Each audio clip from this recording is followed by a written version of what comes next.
Hello and welcome to the webinar. My name is Corinne Barker, SSATB's Senior Director of Professional Development, and I will be moderating today's session. I want to give a special thanks today to our presenter, Dr. Lillian Diaz-Zimbelli, who will be speaking to us today about Latina students bridging multiple worlds in independent schools. A fascinating topic and I think very interesting information to follow. Because we have so many participants today, all attendees will be muted throughout the webinar and be in listen-only mode. Please use the text box marked questions on your GoToWebinar control panel to ask any questions you may have throughout the presentation. Near the end of the webinar, if we have any questions, I will bring those to Lillian and have her answer those for us. And now I'd like to welcome Lillian and remind all of us that the webinar is being recorded and will be made available online at admission.org's webinar page. Please be patient while I give Lillian control and who will be starting the webinar briefly. Okay, Lillian, go ahead. Thanks so much. I want to thank Corinne certainly and SSATB and all of you that have taken time out of very busy schedules, especially at this time in the admission season, to attend. And those of you hopefully that will tune in later on at a more convenient time. I'm going to give you a quick overview of who I am, why this topic both interests me and why I think I'm qualified to speak about it. I happen to be a former admissions professional, a director of admission at an independent school in New York City for 10 years actually. I am currently working independently, certainly to promote my research and to do more writing, and I will mention that I am very interested in continuing this dialogue among independent school Latina graduates so that we hear more stories and their voice. Prior to admission, I had been an English teacher and have taught both at the middle and high school level. I taught, as I said, English. My master's is in communication, and at the time I focused on media literacy. As you can see, I've always had an interest in how identity plays out in culture and media. Oftentimes perception is not quite the same as reality, and when I taught both on the middle school level and on the high school level, it was sort of guiding students to understand how pop culture affects them and shapes their own culture, but to also recognize and deconstruct when it didn't represent how they saw themselves. So not surprisingly, I mean, it led me to explore how Latinas negotiate identity development in the independent school world as students. Often we label people, and institutional categories are used to organize, separate, and disenfranchise people. And as a result, often students feel that they adapt a muted persona in our schools. And they feel very grateful to the opportunity of being in our schools, but don't often feel that they have the same voice as maybe the more dominant groups might have. My research also focused on the work of Gloria Anzaldúa, who is a theorist who talked about hybrid identity. I will talk about that a little bit more, but as I mentioned, too often we look at identity from a binary perspective. We expect people to identify with an either-or category that is just a simple way to understand people, but it's not really often who we are. Whereas Gloria Anzaldúa recognized that often we are on the borderlands, which is the title of her book, but that Latinas are negotiating their home life, their academic life, and their sort of current cultural life, and that intersection, what we take from all of those different experiences would actually create a hybrid identity. In order to help negotiate that and really to facilitate a difficult journey, and I'm not simplifying it, developing an identity, especially in our schools, during adolescence, when we're going through a lot of negotiating on multiple levels, is not an easy thing, but speaking from what Anzaldúa calls the cracks and the liminal spaces gives students a voice, and it takes them on their way to creating their own master narrative, which is the goal, and I'll explain that. I am trying to proceed to the next slide. Okay. Why is it important for us to understand Latina students? For very practical reasons. The demographics in our nation is changing, and Latinas are currently one of the fastest growing youngest populations in the nation, and 1 in 4 Latinas is now kindergarten age. By the year 2060, we expect that 38% of the population will be Latino. Despite wonderful attempts to diversify and bring Latina students into our schools, we're still one of the smallest demographics represented. But again, why is it important to understand this as we go out and try to diversify our communities and have populations and demographics that more closely represent the national demographic? We need to understand the needs of our students, what they bring to our schools in a very positive way, and how we can serve them better. The goal being that the better we serve our students, the more likelihood of their individual success and collective success. Our schools will be more successful. The other thing that has come out in the research, and this is a wonderful quote that actually Berna A. Myers, who is an attorney who does diversity work for corporations, talks about the need to move from diversity, the need to move diversity from well-meaning to well-doing.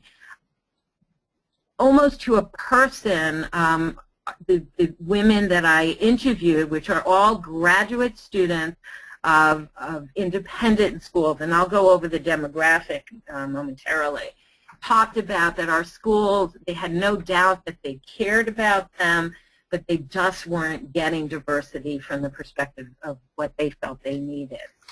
I interviewed a small sampling, but a very good cross-section of students that attend our independent schools because of just IRB approval, which is the Internal Review Board.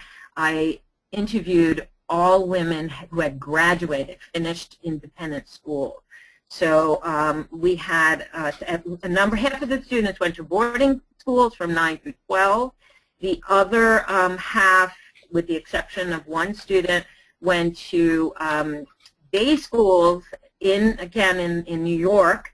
Boarding schools were throughout New England from 9th through 12th grade. And the one outlier was a young woman who went to independent schools, but from kindergarten. So her perspective was very different at the same stage as other students. So by the time she was in 9th grade, she was so fully integrated into her independent school experience that her needs as a Latina in the high school were very different from the ones from those of other young women that I interviewed that came in for the first time in 9th grade. What's important, I think we're doing a great job in many ways, certainly in educating our students. 3 of the 7 people that I interviewed, 6 of them anticipate either going into education or are currently working in admissions themselves. One is working for a .com organization. So, you know, their experiences are good enough that have kept them here. So that's an important thing, too, and the fact that they're representing a demographic that we're enrolling is one step in the right direction as well. So, you know, from the perspective of admissions, we talk about going from beyond the promise of a great education to serving our students when they're with us. That's the important thing. Giving voice to our students. My research, again, is called Soy Mi Cuento, which is literally translated as I am my story. Latina students bridging multiple worlds in independent school. The research sought to discover whether or not having an awareness that you're going to change throughout your high school experience is an advantage to negotiating it. I don't think that this conversation takes place. One of the issues that the students all talked about, parents absolutely recognizing that their child, their young daughter, was being given a wonderful opportunity, but there was a lot of fear involved in that too. Would they be giving up their child to a school, to the culture that might be very different? And often they didn't feel that they had a voice to articulate that beyond the admissions process.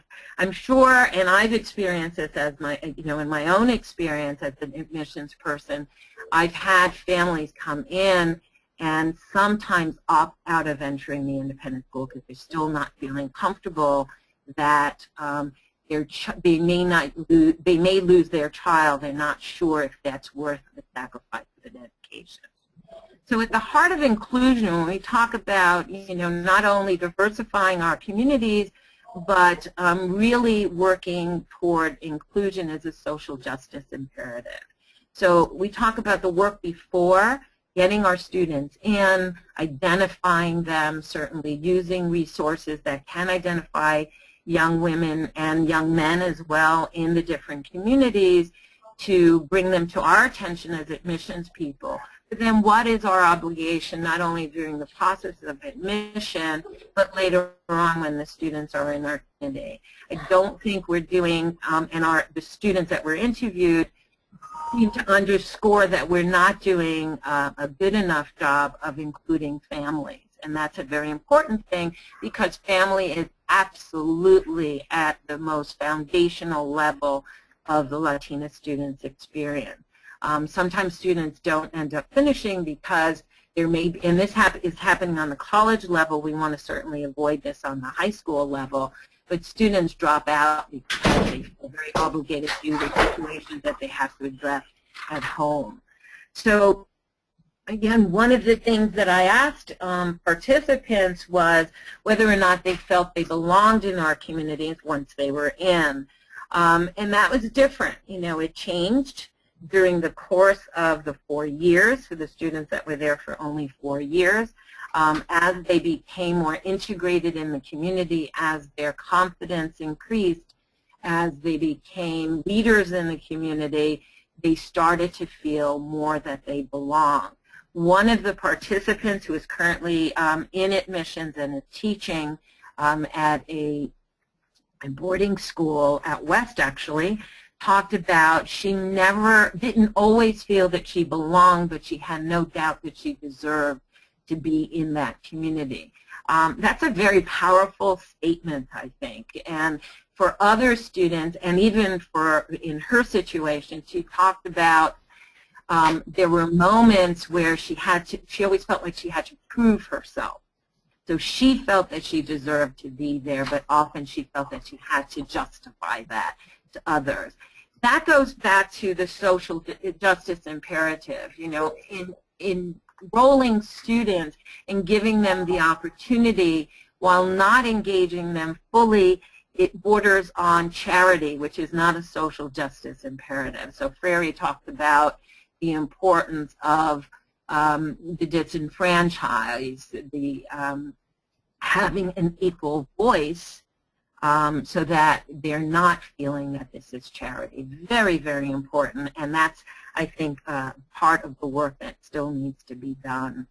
Part of that also is as a result of the danger of a single story. Many of you have seen the YouTube that Chimamanda Achebe has spoken on YouTube, the danger of a single story coming from Nigeria and people not even recognizing that it was a country in Africa versus Africa being a separate country. So saying that not all Africans are the same, and her experience in the dorm constantly trying to justify the commonalities, which instead of embracing and understanding, her roommates seemed to really struggle with.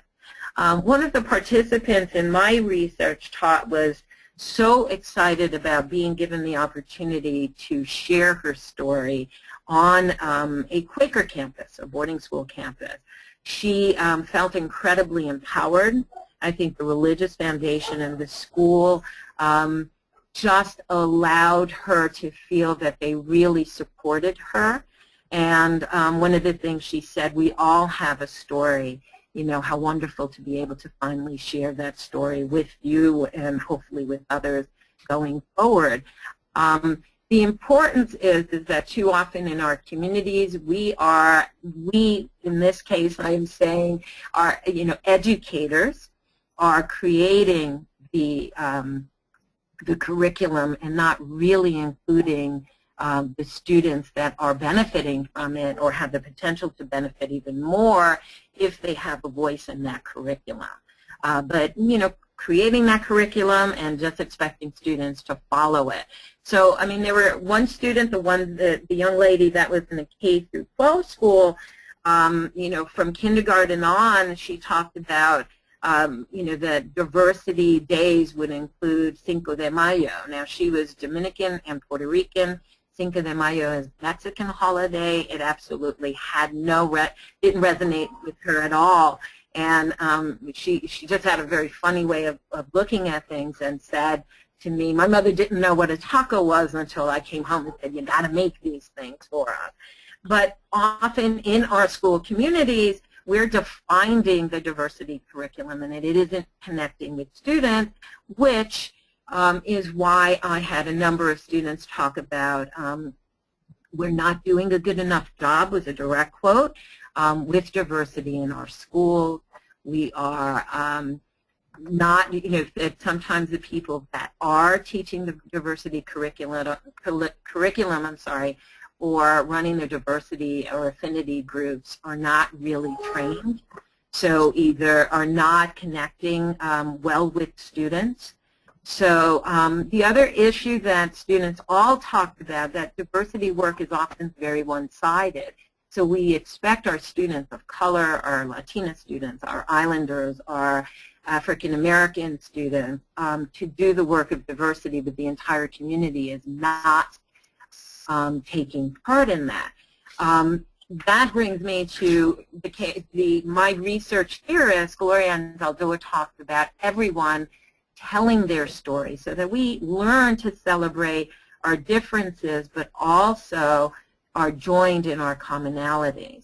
So, a lot of my research is really foundational to storytelling. So, affinity groups, I do want to say, for some students, these were wonderful places that they found people that looked like them, had common experiences on the basis of background, possibly and socioeconomic background, more importantly. But they also said that over time, that may have changed. A lot of time, one student talked about because the affinity groups at her school were not being run by trained people and people there that could guide them to really, articulate their concerns and their thoughts and their needs. They just became, she described it as angry sessions. And she says, and the work really wasn't productive as a result. I feel very strongly, having been a Latina, a lot of my hybrid identity was formed on the college level. I went to public school through high school, so I did not do this work at a much more delicate age. I was a little bit older and considered that an advantage.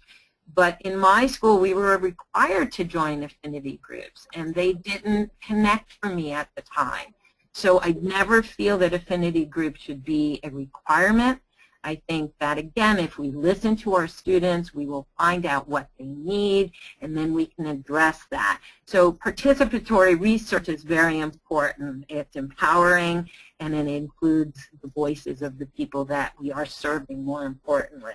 If you're serving and meeting the needs of Latina, it's very important to understand family dynamic.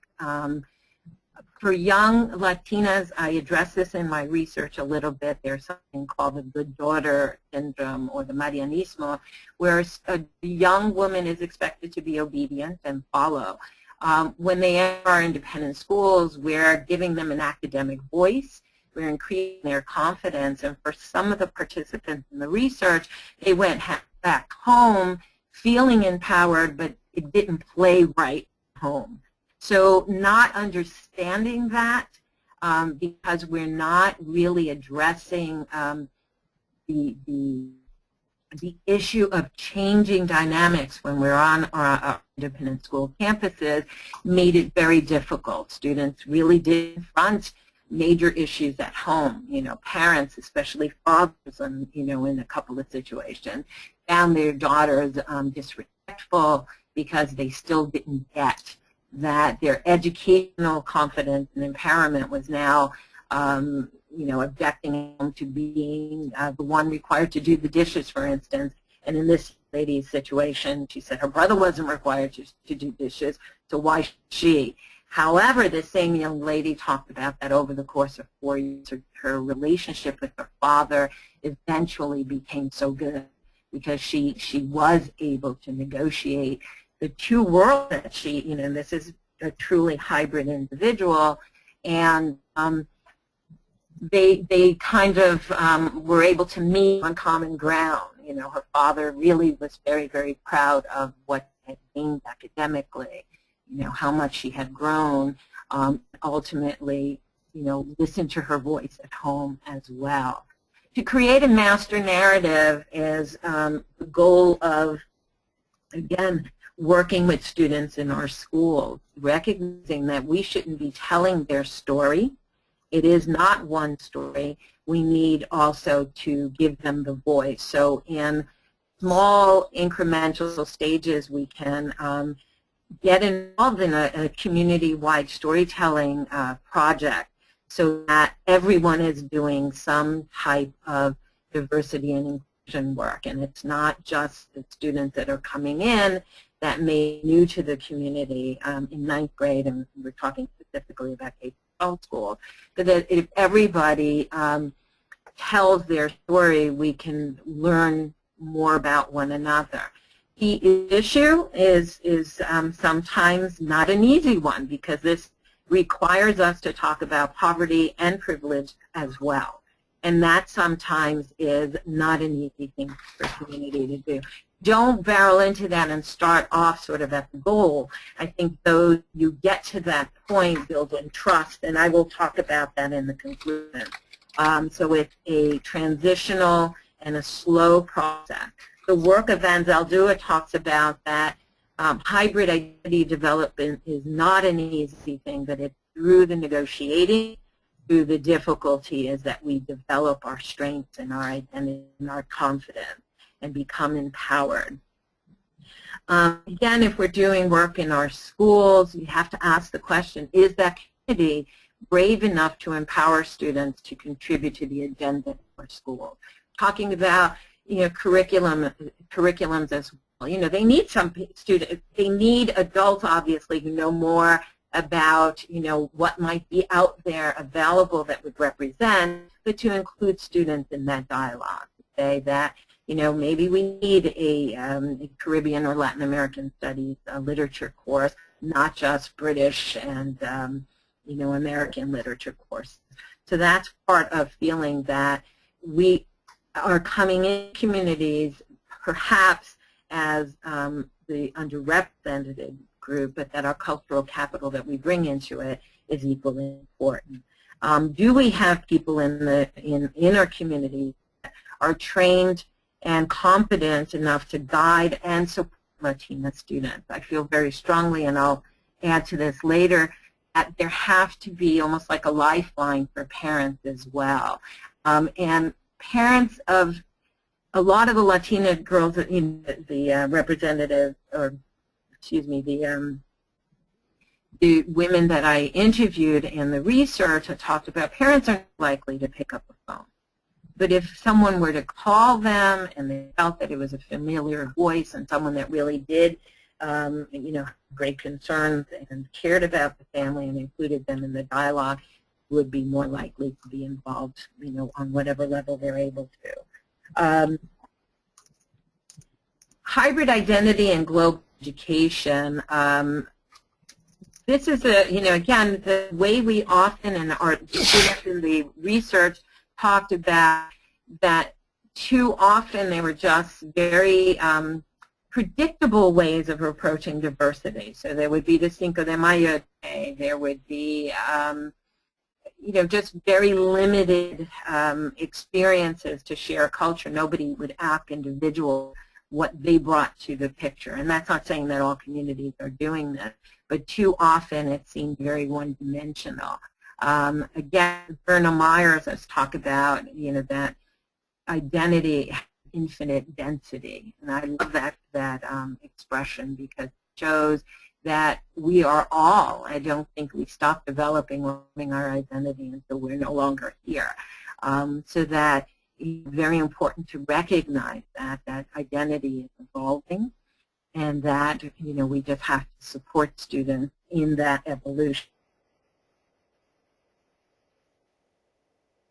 And not expecting students to assimilate, but that's something that we need to support students and make them feel good about the cultural capital that they do bring into the community. Not separate them unless students, so sometimes affinity groups are witnessed, or rather viewed by some as ways to separate from the community and not fully integrate. Think in hybrid terms. Gloria Anzaldúa has an expression called a new tribalism, which she talks about, again, recognizing that we have individual identities, and yet there is a lot that we can connect on a collaborative level, so that we celebrate our commonalities and we become, communities of distinction and also commonalities, which is a very important piece. Hybrid identity enables individuals to feel comfortable in multiple worlds without sacrificing the self of the process. Again, it doesn't happen overnight. Many of us have heard the term, students in negotiating identity will go through code switching. So they may, act one way on campus because they recognize that's what's accepted, and then go home and feel that they have to switch.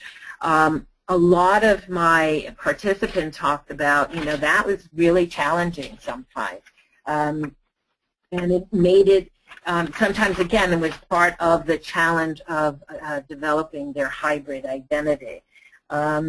One student talked about sometimes feeling very lonely in spite of the fact that she knew that there were people on campus that wanted to support her, but they really didn't ask, the questions that she needed to be asked. They didn't include her in a dialogue.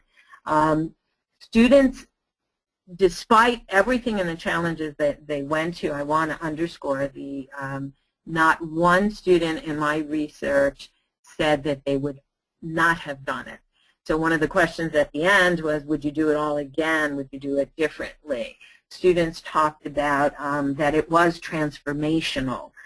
They gained an immense amount. They talked about academically, in terms of confidence, in terms of their leadership development. And one example is that without that education, without having that attention I had from teachers at her independent school, I wouldn't have succeeded as much academically as I did. And it's kind of a domino effect that led to a better college, which led to a better job, which hopefully leads to a better life. In terms of a hybrid identity, that's a wonderful way of being able to look back at that experience and say it was worth it, but those challenges can't be dismissed. So one student talked about being in a constant state of limbo, and because of her experience, she said she gained the capacity to pick and choose from, both her home culture and her independent school culture, what she felt resonated with her. Part of the struggle, though, and this is a quote, on campus, I wasn't Latino enough for the Latinas coming directly from Guatemala, Spain, etc., but I wasn't whatever enough, American enough for anybody else. So that's part of that challenge that really is, an incredible burden for an adolescent to go through, especially without confident support in a community. So that's an important piece. Excuse me, in terms of belonging that I talked about earlier before, it links to that sense of value all capital. If we understand that the challenges that a Latina student may be going through because she's feeling disloyal to the family dynamic at home, which I remember experiencing, but knowing that culture, the family, recognizing how important the family is to the Latina student is also a form of cultural capital that, students talked about. She realized, how important her family was in the context of her independent school boarding experience, when some kids never, there were some kids who never had a parent show up, let's say, for a musical concert that the student was, constantly performing, and that was, what she set her sights on in the future. But that and this is the young lady that was, another young lady that was in school in New York City, said that her parents were at everything, but because she was at the school from K through 12, by the time high school came on, she didn't want her parents around as much as they had been. So again, her experience is very different from that student that would enter into a high school from 9th through 12th grade. One of the things that came up in terms of the theme was the theme of equity. Students that were on financial aid often talked about really being very, very aware of their poverty, and yet being proud of the sacrifices that their families had made. So that's, again, part of that negotiating, recognizing that, yes, you may be different because of your socioeconomic level, but that cultural capital of recognizing your parents are sacrificing a lot has to be valued, and we have to support students in negotiating those two sort of somehow what may appear to be contradictions. One student talked about, I was just so cognizant of how incredibly poor I was, didn't know how to manage it. She talks about sacrificing at 14, 15 years old, saving up money so that she would be able to go to Paris, because she was a French and Spanish major, and saving every penny that she earned that summer so that she could convince her parents that she could go. They paid for her airfare. She said to this day she didn't know how her parents managed paying for that airfare. And when she went abroad, she was so proud that she was able to be so, empowered by how much she contributed to that experience, and then only to find out that people were feeling sorry for her because she wasn't able to take day trips to other countries while she was in Paris. So that conversation about, privilege versus poverty is something that really needs to take place on campuses. Saying that it's an experience that I had at a diversity sort of roundtable a few years ago, when, again, when we talk about well-meaning versus well-doing, a gentleman who I think was the head of the school talked about that at his school he did not require the kids on financial aid get involved in community service and giving back, because he didn't want them to feel badly. It was the first time I actually contradicted somebody in public, and I thought, what? I happened to be working at a Jesuit institution, and that was so much part of how kids negotiated who they were.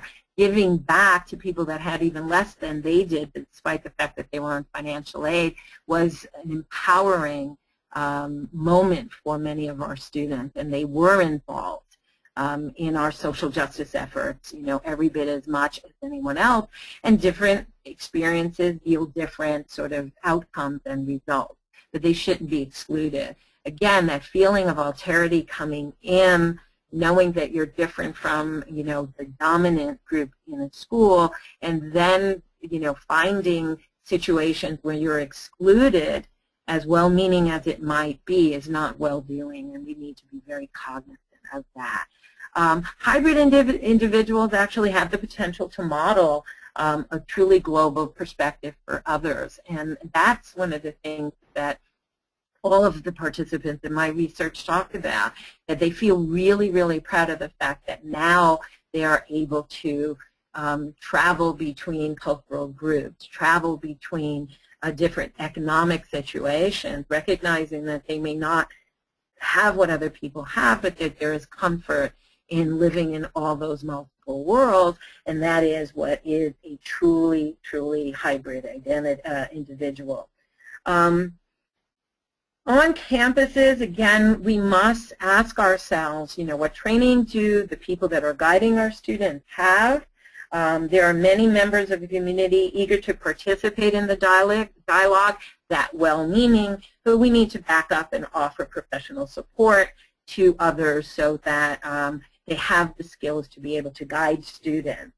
Danger in assuming that only people of color can do this work, very important. I had a student come up to me after a workshop at SSAT this summer in Orlando, said to me, I'm struggling. I'm Jewish, a young Jewish woman, very interested in doing the important work, and she said, sometimes I think students don't think I can connect. I had other students that talked about, the most influential person on a campus was, again, a Jewish mentor on a boarding school campus that helped one of the participants in my research buy her prom dress. So we can't assume that only, that only people of color have the answers. Again, the answer should come from our students. We need competent, professional adults with good intention to be trained well enough to do the good work till it goes from well-meaning to well-doing. The infinite density, I'm going back to that quote, this comment here that I love is, how can we involve our families, not just with one another? I think it's very important if on our campuses we are able to connect students, underrepresented groups, possibly with other families in their communities that they may not be aware of, but they shouldn't be separated from the rest of the community as well.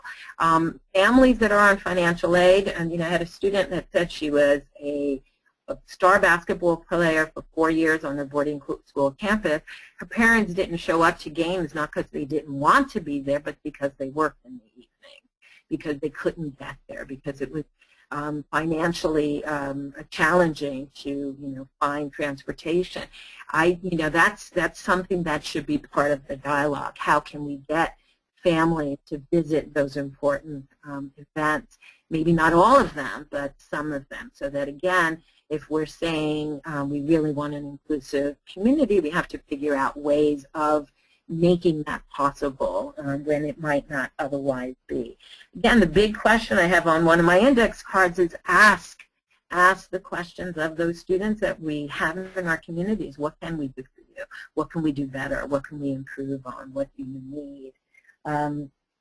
Remembering again that through that discomfort comes healing, and that's how we move forward in our effort.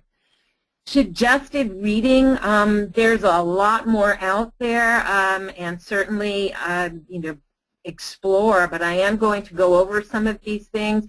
The other Wes Moore, many of you have seen Wes Moore speak at POCC conferences, but it's a wonderful study, I think, that contrasts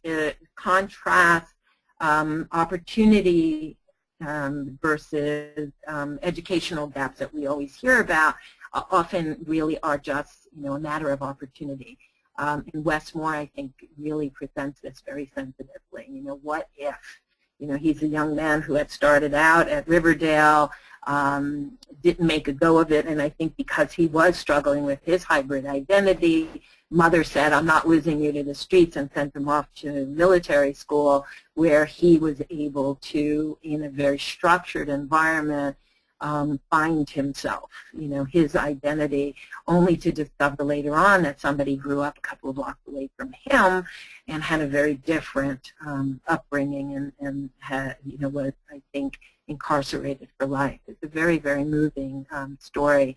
The Misadventures of an Awkward Black Girl is just a very funny YouTube piece where, a woman just talks about how, what does it mean to you, to me, about being a black girl, and, how empowered she is. But again, telling her own story. Brown Girl Dreaming is sort of a middle school reader, but it's beautiful. It's sort of written in verse and talks about, identity development as well.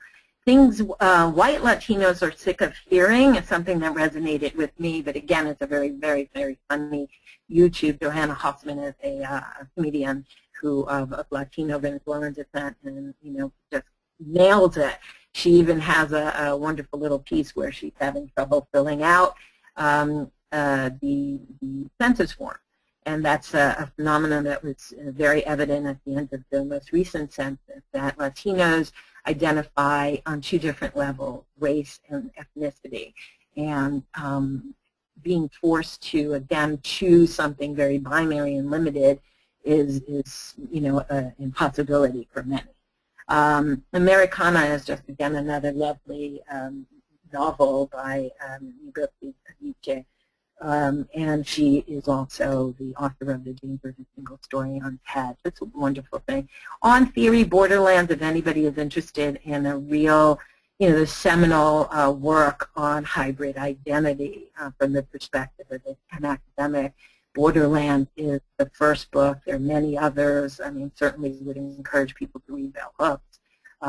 Gloria Anzaldua's autobiographer and collaborator is a woman named Anna Louise Keaton, who is at the University of Texas, now has a new book. I haven't finished it, but it's called Threshold, and she builds on borderland theory from the perspective of being on the threshold, always a different world, but it's building on borderland. When I Was Puerto Rican, again, was written quite a while ago. Esmeralda Santiago is a Puerto Rican author, I believe educated at Harvard. I read the book so long ago, but has written many books since then, again, about her identity journey as well. Teaching for Joy and Justice is a curriculum guide that by Linda Christensen on the danger of a single story. There's a lot of wonderful recommendations there. Moving Diversity Forward and How to Go from Well-Meaning to Well-Doing, again, written by an attorney for Dell corporate diversity work, but I think it resonates with everybody. And if anybody is interested, certainly, in reading my dissertation, Soy Mi Cuento, Latinas Bridging Multiple Worlds in Independent Schools, it can be found on the school's website, and the link is there. I can also be reached at soymicuento at gmail.com. I forgot to include that, but any other questions, certainly I'm open to. I don't have a watch in front of me, but I am certainly more than open to, oh, what I did forget, I'm sorry, is when I talk about this is, one of the things about hybrid identity, it's certainly a conversation that is starting now, often on the comedic stage. So on, weeknights, you have Blackish and Fresh Off the Boat, whatever you feel about their individual shows and the topics. But what it shows is, obviously, this is a concern of many of us. We are becoming a hybrid culture, and, people looking at the issue in a non-threatening way is at least a start, whether or not one of the things in one of the first shows of Blackish was the young boys growing up, I believe, in Beverly Hills, wanting to have a bat mitzvah, and the father says, no, you're going to have a bro mitzvah.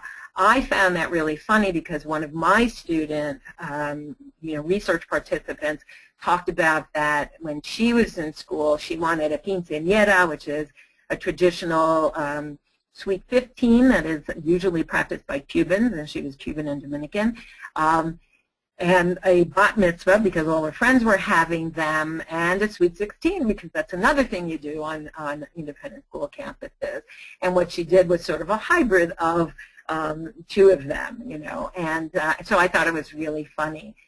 Fresh Off the Boat, if anybody, there's an interesting article in New York Magazine by the author of the book and the collaborator, I guess, or a consultant on the network show that is interesting to read. I know that it's created some controversy in terms of he wrote the book, but I think a Lebanese woman is actually writing the screenplay, or rather the sitcom. Hybrid identity and forging connections in community happen over time. You can't rush this. When trust is built, when students are given the opportunity to voice their concerns and their needs and the tools and guidance to do that productively, and again, whatever they may need on campus. When we go from understanding versus judgment, and again, diversity work, I think, follows that 20-80% rule. 20% guidance, 80% being done by the people who will be influenced and affected most profoundly by that work, which is the students themselves. We need to go, offer guidance versus dictating the way we should run diversity programs. Really listen is a way to empower our students. The rewards ultimately is that we change lives.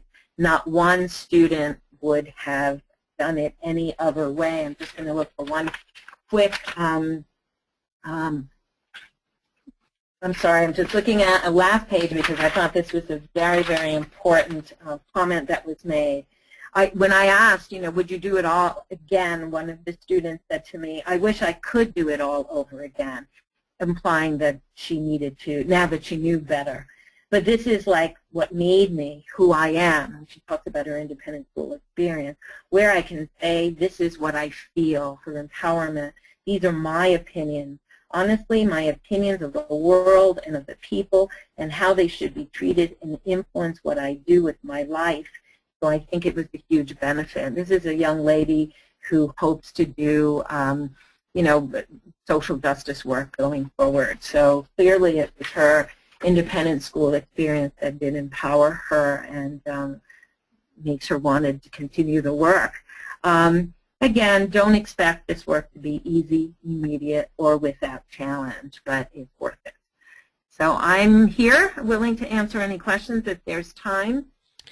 Thank you, Lillian, so much, and thank you also so much for bringing the students' voice into your presentation. It's always so important for us to hear what they're experiencing, and you've compiled such incredible research about that.